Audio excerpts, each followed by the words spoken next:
Welcome to Native Yoga Toddcast. So happy you are here. My goal with this channel is to bring inspirational speakers to the mic in the field of yoga, massage, bodywork, and beyond. Follow us at Native Yoga and check us out at nativeyogacenter.com. All right, let's begin.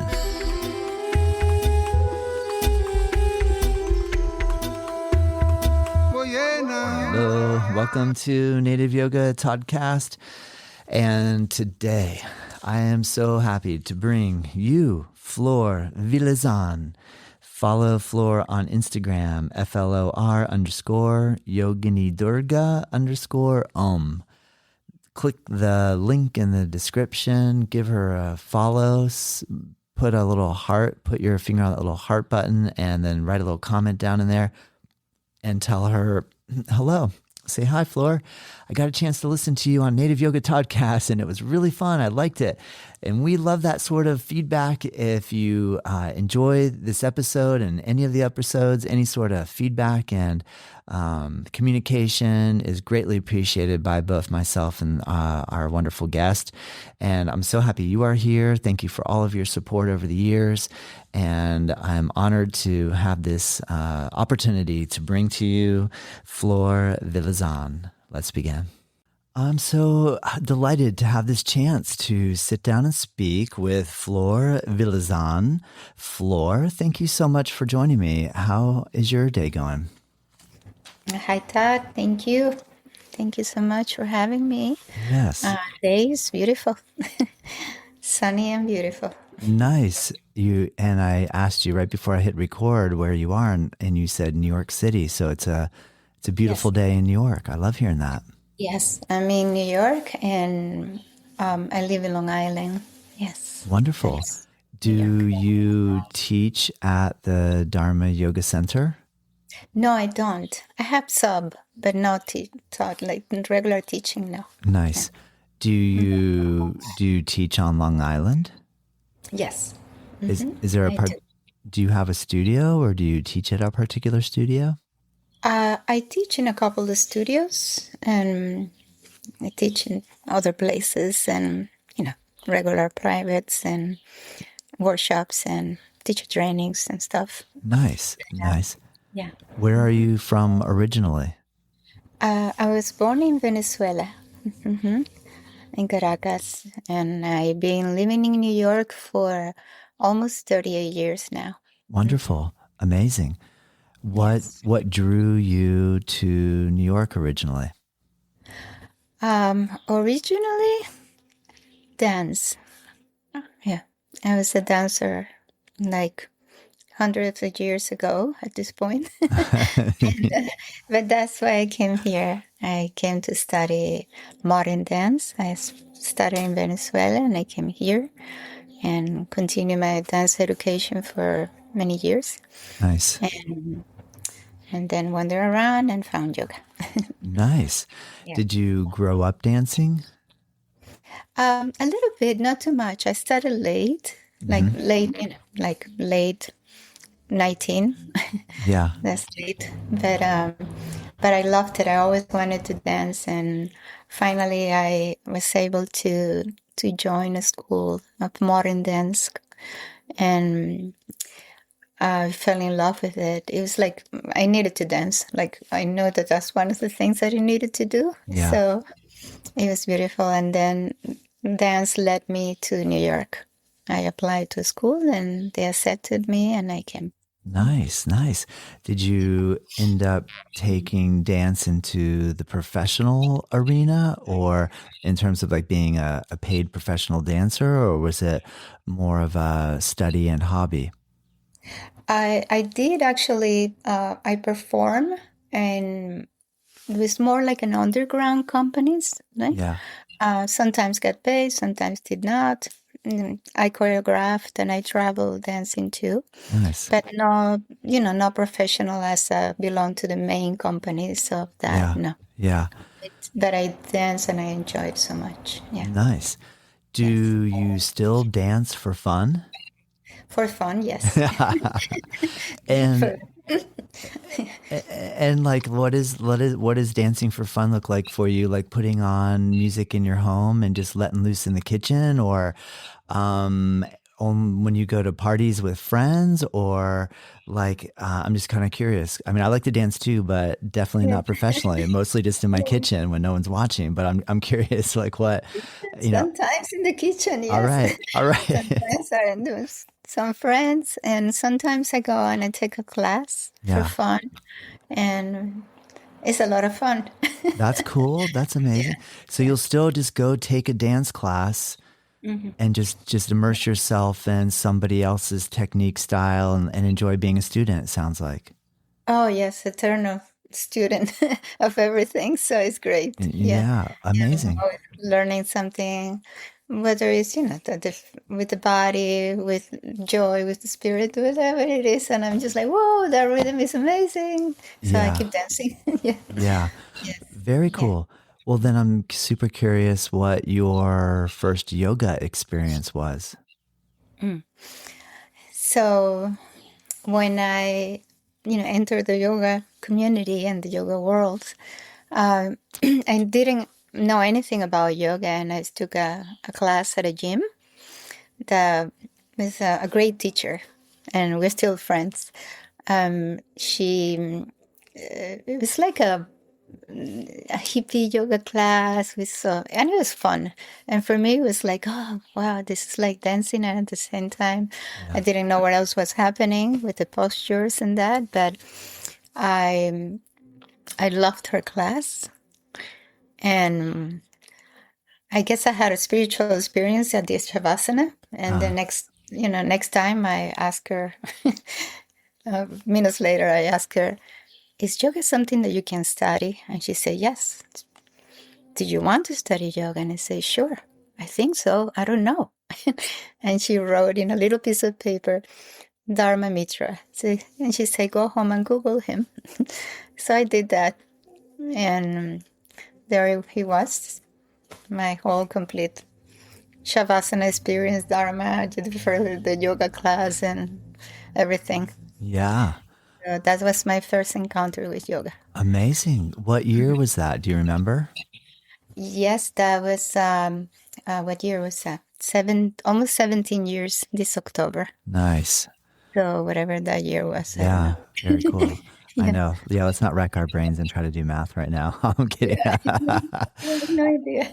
Well, that's cool. So, like, it sounds like you one class in a gym and then into a very real yoga space. I'm not saying that the gym isn't a real yoga space. I think all spaces are real, but sometimes you walk into studios and or centers where you can really feel that there's history, that there's a camaraderie with the group. There's just something that's palpable. And I have not yet had an opportunity to practice at Dharma's studio in New York. I've had a chance to practice with him here in Florida a long time ago, but I've heard so many great things. So I'm curious, can you talk a little bit about what you felt, what sort of eye-opening experiences you had? What was some of the, if you can remember 17 years ago, what were some of the thoughts and feelings that you had? Um, well, there's a lot. It's still, when I think about it, I'm always like, wow, all that happened in a moment. So, well, like I say, I went the next day, and I entered the studio. Dharma was not there that day. Um, and as soon as I entered the studio, I just cried. I was just crying, and I was like, "Oh, what's happening to me?" It was all Like this no real, you don't know what the power. trigger was. You don't remember, did you see something? Did you hear something? What do you think it was? I mean, I think it definitely was this, the center itself, Yeah. the so much love in that place, and I just cried for 2 hours, and I took a yoga class and with one of the teachers, and it was an amazing class. And I went back the next day, and she said, "Oh, you came back for more pain and suffering." And I said, "I guess so. Will I still cry?" I asked her, and she said, "Let's see." I cried more, but I started laughing too. So Yeah. it was an explosion of emotions and Yes. all kind of things. I didn't really, and I was also like amazed of the practitioners, the the flexibility they had, the poses, everything. I was like, oh, what is this? Wow! I was just blown away by the whole experience. Yeah. Yes. Amazing. Amazing. And then a week later, I went back because Dharma was there, and I met him, and that was like I said, oh, this is it. That's it. I had this clarity that that was it. I didn't have to go anywhere else. I Wow. didn't. I still didn't know what yoga was or whatsoever, but I knew that I was in the right place. Mm. That is really cool. I remember, I hope I remember this correctly, and you might have heard this story as well, so maybe you'll be able to back it up or clarify for me. But I feel like I remember hearing that because Dharma had his teacher, that there was another situation where he was going to go, there was like somebody that was also in that lineage that was teaching, and he decided not to go because he almost like didn't want to disrespect his original teacher. Does that story ring a bell at all? I mean, sometimes I listen to stories and what I hear, and then when I find out what they're actually saying, like I heard something completely different. But I have you have you don't know. Yeah, I don't know. have you come across that concept of somebody having a guru, a teacher that they really admire, that they almost feel such a sense of loyalty to that teacher that they don't want to even go practice with anybody else because they feel just so committed and deeply involved in that one particular setting? Sure. Yes. Yes. Many, I know many people, Yeah. yes, like Yeah. that, including myself. Yeah. Yeah. Because that was, I mean, once I met Dharma and I was just like I said, I say, oh, this is it. I don't have to do anything else. I don't have to go anywhere else. Whatever I have to do, I have to do it here with him. Yeah. Yeah. So that was super clear. And I he's my guru and my only teacher really. And like I mean, I've taken phone classes with friends, and I always learn from everyone. But like the teacher, is Dharma. So Yeah. Yeah. Amazing. Well, in the last 17 years, I'm gathering that if you live on Long Island, it's not terribly difficult for you to travel into the city to go practice. How often do you do that nowadays? every time Dharma teaches, I'm there. Yeah. Like weekly, then? You travel there, you go in regularly? Yes. Right. Amazing. Yes.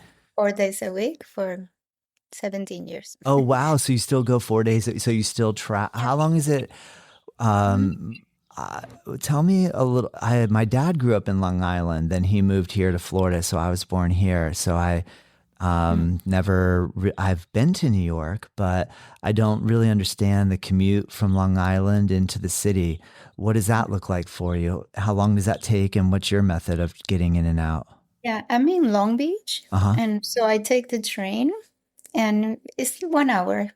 It really is fast. Yeah, And to that's Penn Station, and then I just walk 10 minutes into the center. very cool. Before I used to walk 25 because the studio was on 3rd Avenue and 23rd. Gotcha. Then 15 because it was on 23rd and between 5th and 6th. And about the same because we're on 24th now. Yeah, So it's three studios and with him. But nice.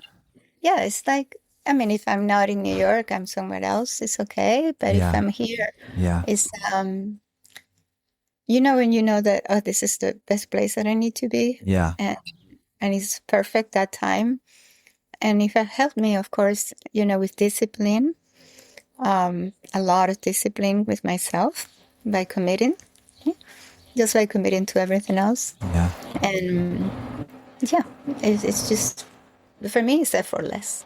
Yeah. Amazing. Well, do you feel like because of yoga and then quite possibly your experience with dance prior to yoga, that committing to structure, routine, having a devotional practice or being devoted to something where you make commitment, do you feel that that has been a challenge for you or do you feel like you need it so much and you feel the value in it so much that it's not challenging for you? Where are you at now in that whole experience?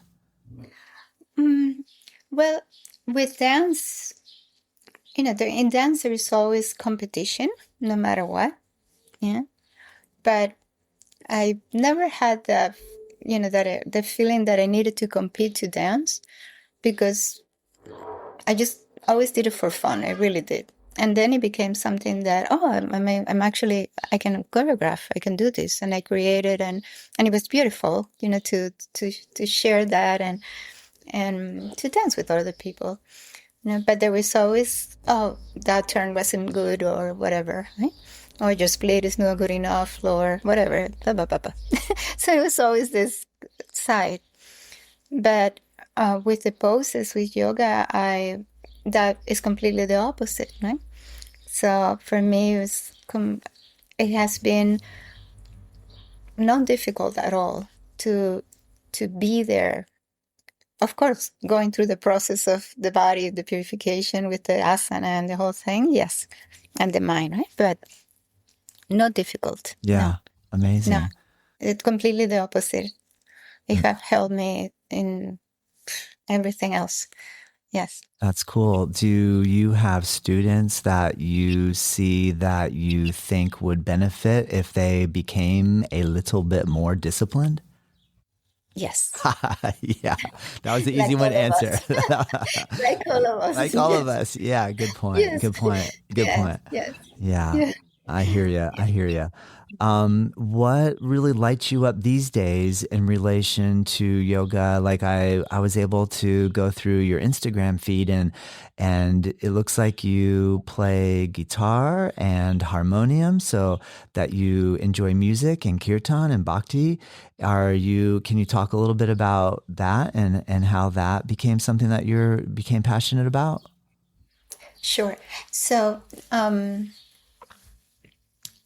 practicing the forms of yoga, I never really sang before. And one day it was like this need to sing. And I was like, I need to sing. It was like, oh. And I just said, okay, I'm just going to start singing with mantras. And I used to play piano when I was younger. And I said, oh, maybe the harmonium. And I started playing harmonium and singing a little bit of mantras, just a tiny bit here and there.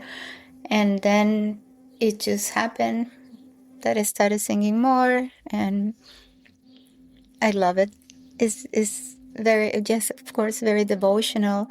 I love sharing with others the chanting, and usually, there is like a call or response. For me, it's just like, okay, just listen once and that's it. Join me the whole time. Like I don't need call and response. Yeah. Yeah. And also in the different instruments that I have never played. I just started playing, and I was like, oh, I'm playing. So it's a cuatro. It's not. I don't play guitar, but I play cuatro. It's actually a Venezuelan instrument. Yes. Yeah, it's a very beautiful instrument that is. And I just started playing it, and this is an instrument that you play in Venezuela as it's from the folkloric instrument, right? Yeah. And you play to the cows when they're milking them, and you sing. So I related to that. For me, it was really singing to the cows, singing to the mothers, singing to everyone with this instrument was something that was very heart opening for me. Wow.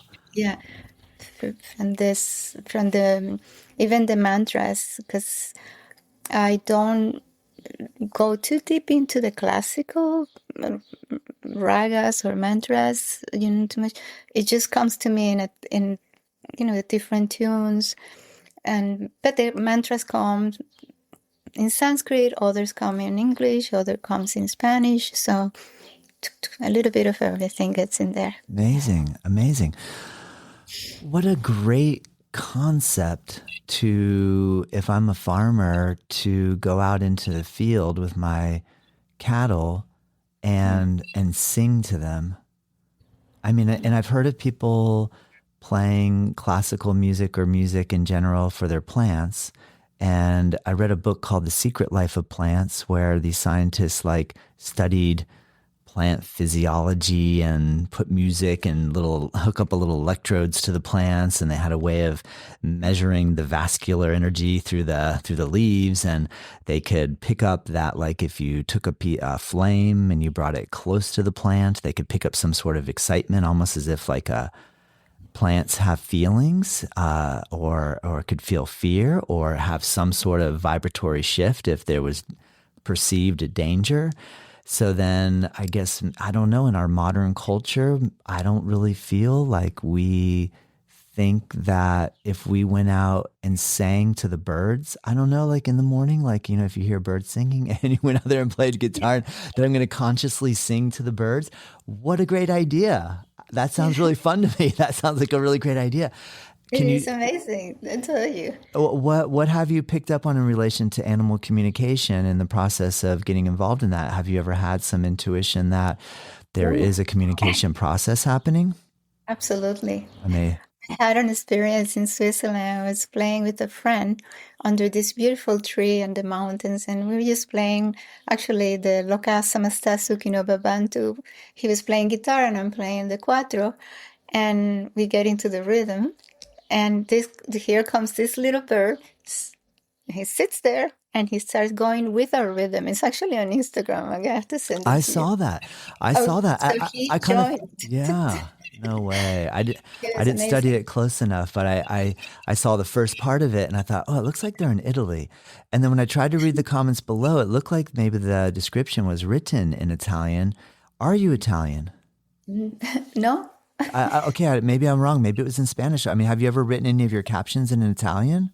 Yeah. Okay. Yeah, but I do travel to Italy. I teach there too. So you would then like just have something translate. You could write in English or Spanish, and it would translate it into Italian. Is that maybe why it was? Maybe. I don't know. Okay, fair enough. Fair enough. There are a few languages there. I don't know. All right. Yeah. But yes, they do, absolutely.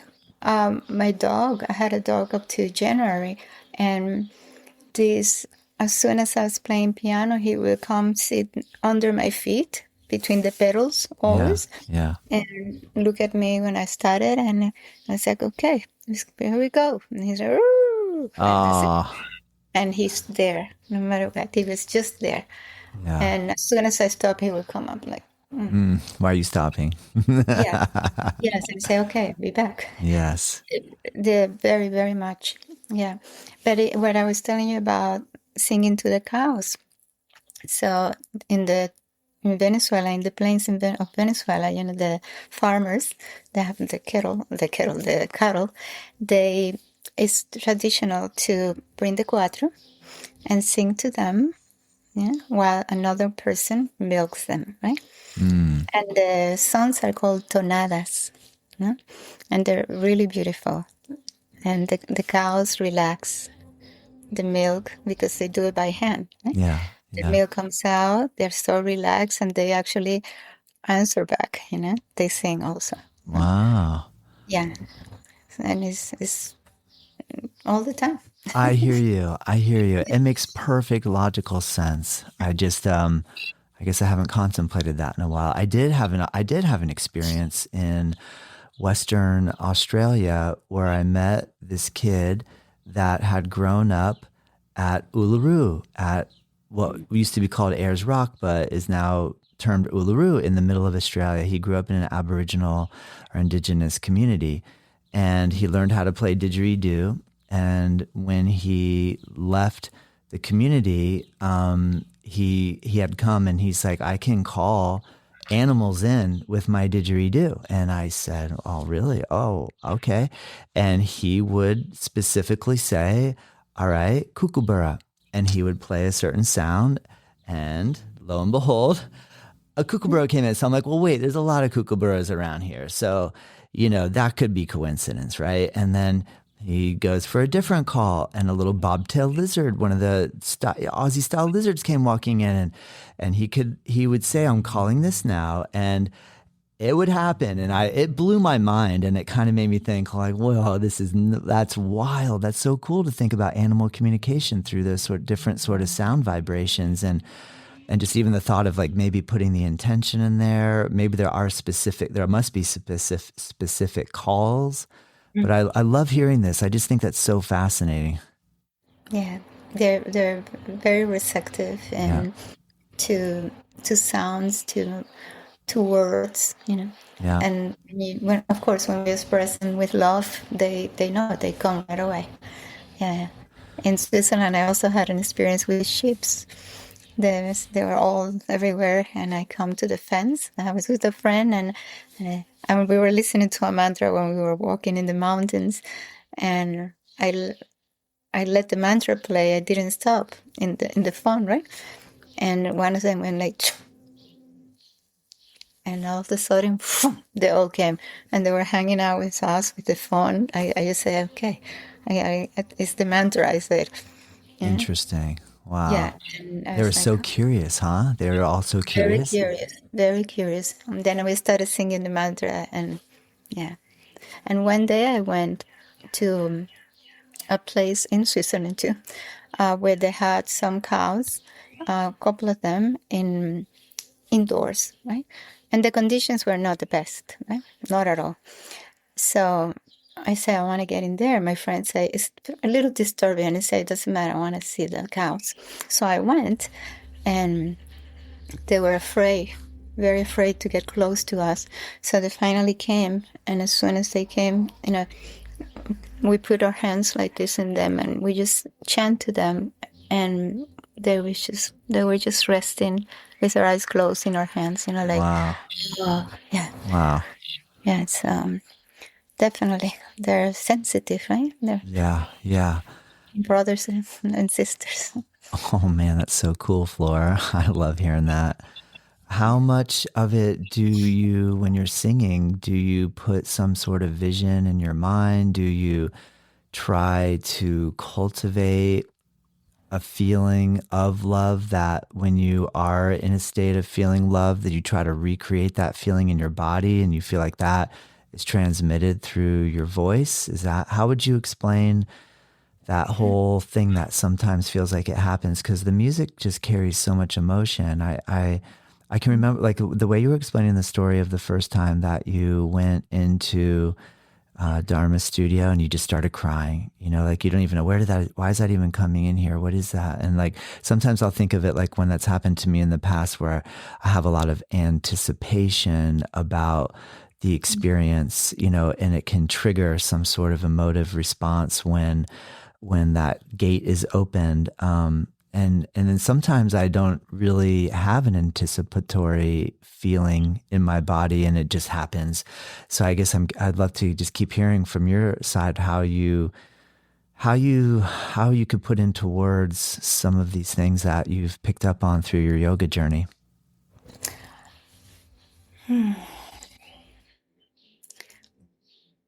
For me, I'm not thinking that I'm singing. I just do it, and I ask, of course, oh, please sing through me, just sing through me, and I let it be. I don't really think about it. I know what I'm going to sing. Like, I have to have a structure of songs, but I don't really think about it at all. Wow. Many times they change as I go, and the person who plays with me knows that it's going to change because it's always happening. So he's ready to change quickly, but I don't. Yeah, the body sometimes moves, which is part of what I've been also experiencing, how the body takes a rhythm with the music. Yeah. Even if I'm playing one instrument or the other. And the love is just there. Yeah. Wow. Yeah, Do she's there. would it be accurate for me to use this terminology? And please feel free to correct me if you don't Mm. agree.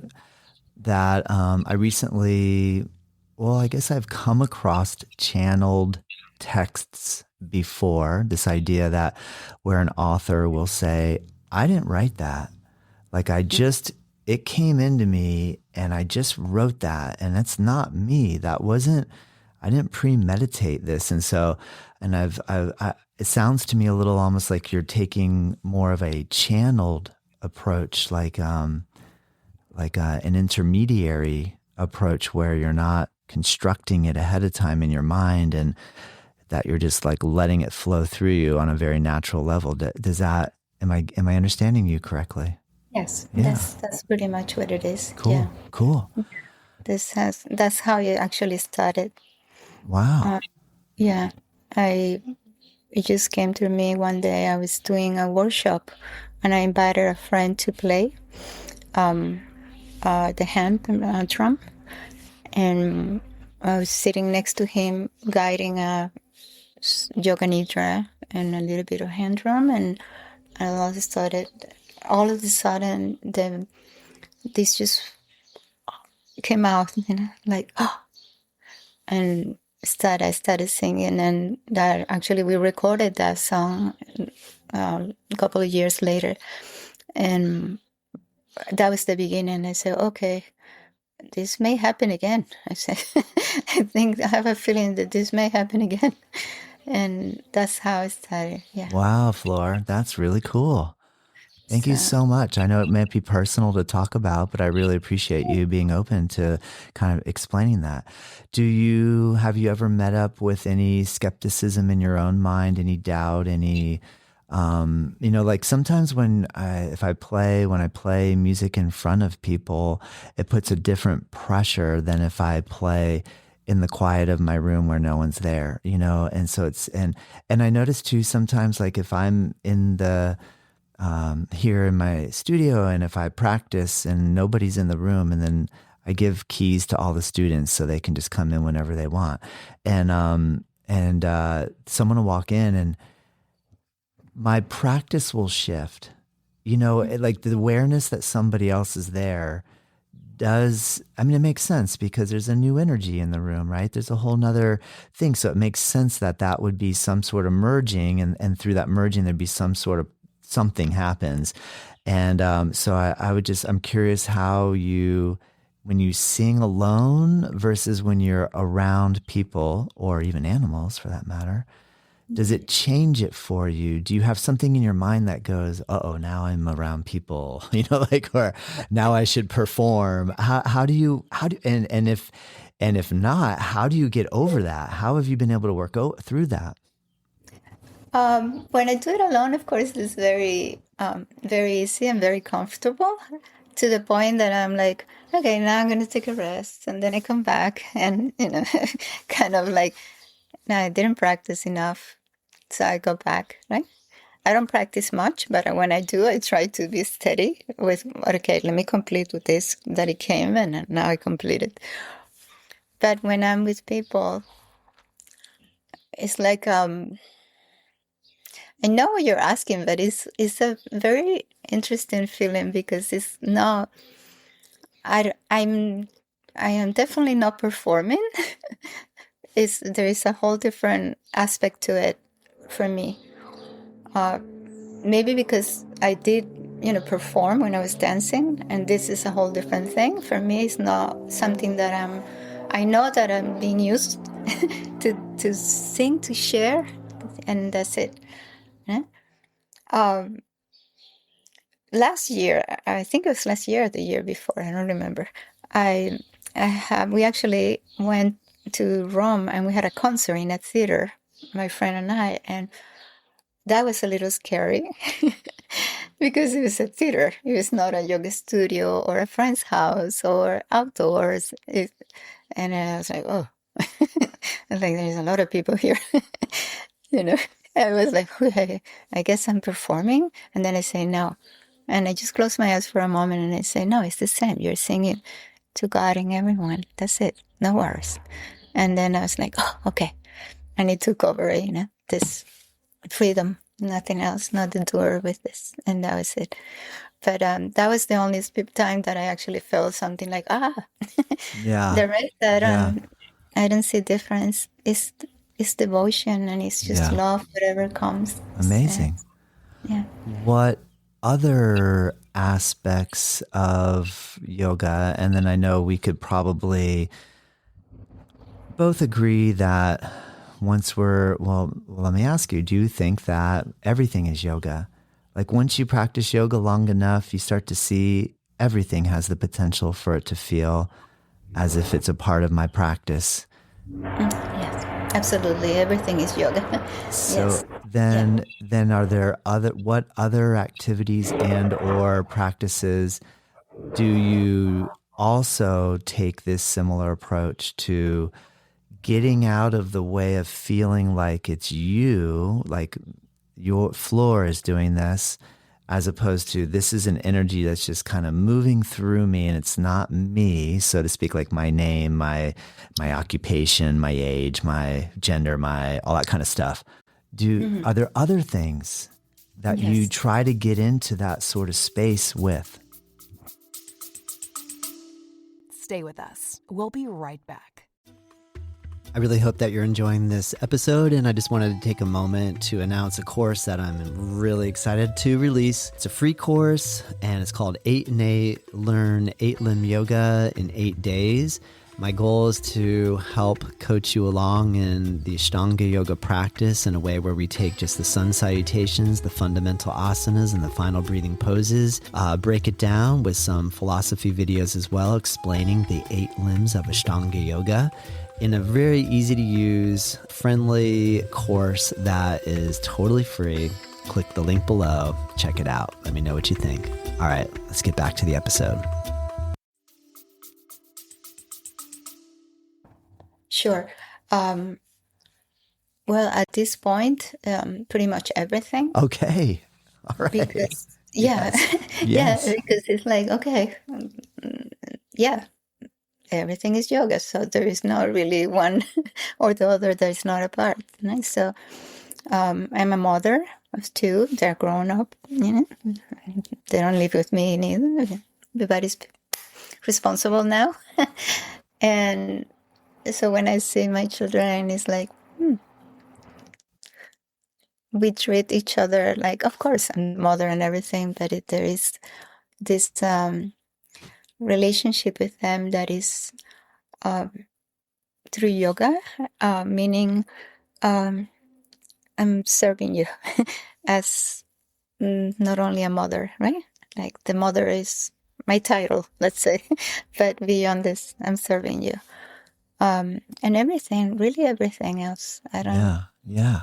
It took a while, of course, to get there, but I guess at this point, it's like everything. Yeah. Amazing. Well, then to the aspiring student, your advice is? To do everything with love. Absolutely. Many years ago, Dharma said, and he always says it, but when the first time I heard this, he probably said it before, but I didn't hear it before. And then one day click, and he said, everyone, love everyone, see divinity in every being, everywhere. Right? And I said, oh, Jesus said that. And then I started putting one, plus one together, not plus 2. And I said, oh, yes. And I started practicing. I really started practicing that. Like consciously practicing that. Yeah. And I said, this is so easy. It brings so much joy. That was my thing. Right? Like, this brings so much joy. Yeah. And that's how it just started, really. So I tell the students always to look, what is it that, all of us, right? What is it that we're not receptive to the love that we are, right? And not to hide anything, Yeah, like I need to work on this, I need to work on that. This is an impediment, this is an obstacle, whatever it is, so that we can break that barrier that we create. No one else. So I told them, our job is to return to love.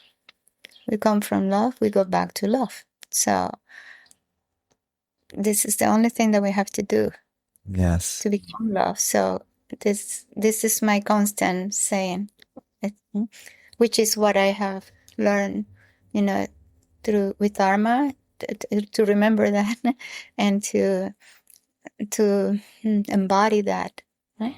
Yes. More and more, right? Yes. That's really beautiful, Flora. For some reason, I'm just imagining you on the train or subway going from Long Island into the city, and you sitting in a cart and seeing everything as God. Like the cart is God, the people are God, the handle that you're holding onto, the seat. Do you have those sort of blissful? Absolutely. Yeah. One day I actually was on the train and I was reading the Gita like a couple of nights before, and then and I'm in the train and say, okay, here we go in the chariot. Yeah. And all the Yes. senses. Here we go. So many of chariots, so many horses. And I was Yes. just like, wow. And I started laughing. I remember I started laughing so much because the comparison was like really intense. And then I went to Dharma. I was going on my way to Dharma. And when I got there, he looked at me and he said, you have been reading the Gita. And I said, and we just laughed. Yeah. You've been, yeah. That is funny. Yeah. Yeah. Oh, that's so great. Oh, that's awesome. I recently had a really amazing experience where someone that's younger, who's my son's age, reached out to me and started asking questions, and I didn't know where it was coming from. It just seemed like it was coming so far out of left field because we'd never really had any deep conversation the entire time I've known him, since he was like 4 years old until 19. We never really exchanged many words, and he came out with so much depth and so much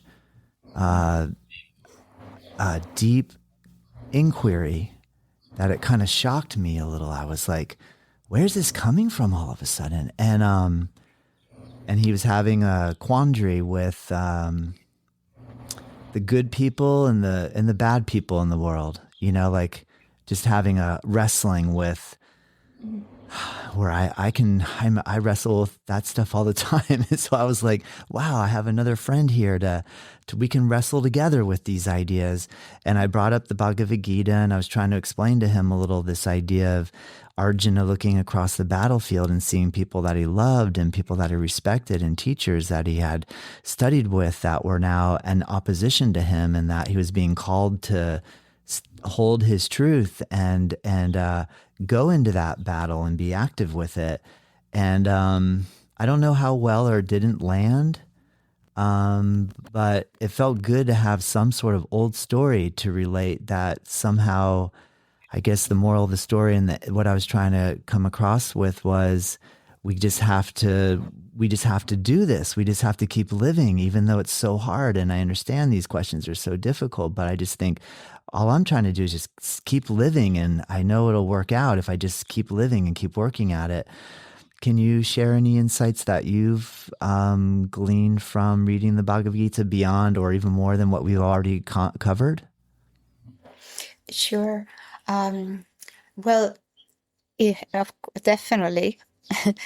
The Bhagavad Gita has helped me to not only to discipline myself, but to diminish, the ignorance, right? A lot of self-knowledge, right? A lot of contemplation on it, right? And I love the fact that it's not real, but it's real. Yeah. You know what I mean? Yeah. That is really cool, isn't it? It is Right. so cool. Yeah. And I remember once I was giving a lecture in a teacher's training that I was participating in, teaching it. And there was a... Oh, sorry, Flor. Hold on one second. For some reason, I'm getting a... Mhm. Oh, there you are. I got a little message and the sound cut out. And so I'm not sure what happened, but we're good. We're good. Okay. So this student said, I can't read this book. It's not, I can't, what do you mean kill? Your family killed them all. And this makes no sense. You're teaching me ahimsa and you want me to do this, to read this. And he said, no, wait. you didn't understand. Wait, this is the mind. This is, the senses. These are the attachments. So I explained to her, what he meant. And she didn't understand it for a while. And she came back to me like a year later. And I said, I finally got it. And I said, that's amazing. You got it before I did. It took me years Yeah. to understand it and to really understand it, like to realize what it meant, deeper. And she's like, oh, really? And I said, yes. I couldn't teach this until I really understood this. But of course, it have helped me to not only the knowledge, but to keep going. Yeah, to keep going. And to keep going with love, more and more.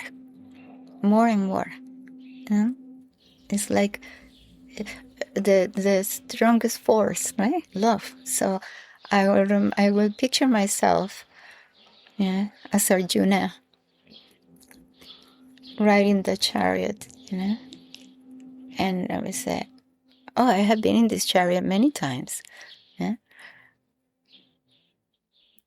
That kept me going to realize that the only thing that was moving Arjuna was love, nothing else. That everything was just Krishna going through. So, yeah. Yeah, beautiful, Flor. That's a great insight. Love that. As you were explaining that, it made me think where the seeming contradiction is of nonviolence, but yet being told to go to battle against those that we once admired is more a story of don't wither and run from the influences that are pulling you from good, but run toward it with love. And it's not that you're fighting. It's not that you're going and killing them, even though the story kind of talks about a battle, but it's almost like more go at it with love. Go at the anger and the fear and the hate with love. Am I getting it close? Do you think that's... Yeah. Absolutely. I agree. I mean, this, I mean, what are we defeating is our own perception, first of all, right? Yeah. If it's wrong, the perception is wrong, that there will be suffering for us, suffering for everyone, suffering for all beings. But if I take that place with love, I really become a warrior of love, a warrior of peace. All I'm doing is being Cupid, perhaps. Cupid. Like, I like it. Like, wow, okay, I can do this. Like, this is the only thing that I can do. This is great. I don't have to worry about anything. I don't even see the violence if it's because I'm bringing something else. Yeah. There's no one to defeat, right? Other than my own perception. So that was, I mean, for me, it took me a while to see that, of course. As the journey went deeper, I was like, okay, it's my own thing. Yeah. I have my own battle is here. Yeah. There's no battle. Of course, it's projecting, but it was, this is the one I have to fix. Yeah. So that's amazing, Flor. That's really cool. I think you're doing a great job of putting it into an understanding. I get it. Yeah. You know what? I guess a question I have for you around, I guess around this theme, I have friends here in Florida who are from Venezuela, and I ask them questions like, what was it like? Why did you leave? And I hear stories that that it can be very difficult there, that the way things are structured, that it's much different from here, and that there's a lot of challenges that the common local people face. I'm curious from your perspective, do you feel that life is challenging everywhere and life is amazing everywhere? And or do you feel gratitude to be here, not there? Do you have a sense of longing to be there, not here? How do you process all of this?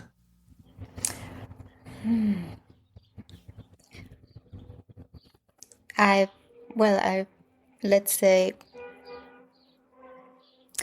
home is here.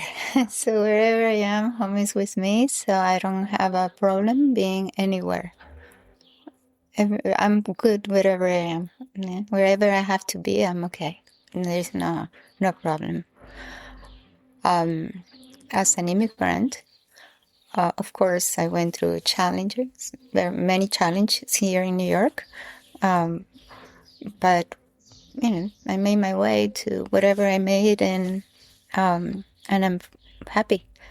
If I go back to Venezuela, I'm also happy. When I travel, I'm also happy. I remember leaving Venezuela not because of the political situation or anything else. I came here to dance. So, but I also remember telling my father, I need to get out. Can you help me? All you have to do is help me to pay the ticket. That's it. Because there was no way for him to support me. And he said, okay, let's do it. And he helped me. And he said, what are you going to go? And he said, well, besides dancing, I need to get out. I can't breathe here. I need to go. And he said, okay, I'll send you out, but you have to work. And he said, of course. Wow.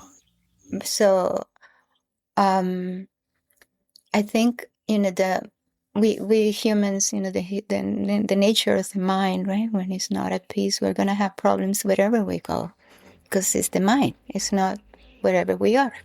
Of course, there are difficult places, but at the end, it's the mind. At the end, it's the mind. So I don't long to go anywhere, but if I have the opportunity to go somewhere, it's great. Yeah. Yes, understood. Yeah. Good answer. Great answer. Yeah. Wow. Being a dad with a daughter, I think, sending my daughter to another country just with that sort of like having no idea how it's going to work out. That's such bravery. That's amazing, Flor. But when we're young, we just we don't even care, right? We're going. We don't even care. We're like, you could throw me into any situation. I will survive. There's nothing can take me down. I mean, isn't that amazing? That spirit, that drive to Absolutely. Be like, I have $5 in my pocket. I don't even care. I'm going. Like that is such a cool, a scary and great place to be. Yeah. All at the same time. Yeah. When I moved to New York, I had $200. That was it. Wow, Flor. $200. I had paid the dance school from Venezuela. I saved and I paid so that I can, because I had a student visa, right? But it was not the regular student visa. They also allow me to work. And I had no place to stay. I was supposed to stay at someone's place, and I did for 1 week. And then the person decided that it was no good to share, and I said, okay.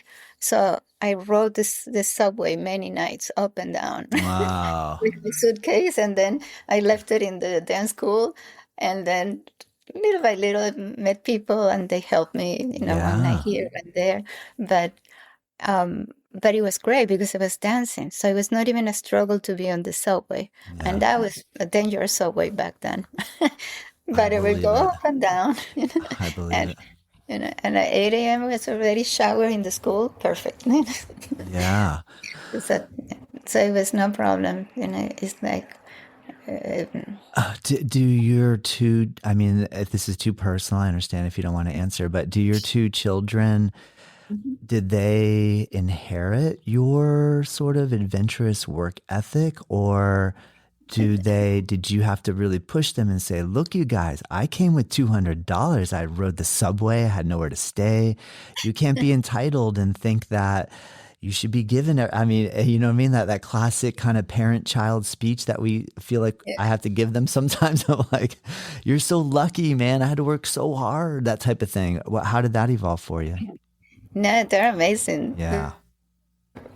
My son is like, he works so hard, but he enjoys life. Yeah. He told me, you're a legend. You taught me everything. Oh, And I have this because of you, this, wow. And I said, no, you also have it.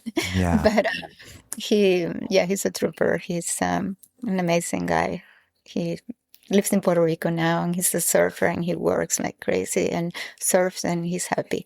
And my daughter too, she's completely independent, graduated 2 years ago from college, and she lives in her own place and pays her own rent and everything, and works hard, and she loves it.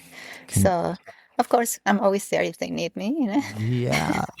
But they're very independent. Yes. Oh, congratulations, Flor. That is really cool. Well done. Wow. Well, I am so grateful to Andrew Jones for introducing us to each other, and I just can't express enough gratitude for him and you to be open to being to conversing like this, and it's just really a pleasure, Flor. You have a really amazing just overall outlook, and it's just so refreshing. And I really hope that I can meet you in person one day and practice and maybe sing to some cows with you or some birds or something. Okay. All right. I would love to do that. Actually, the cow. Yeah.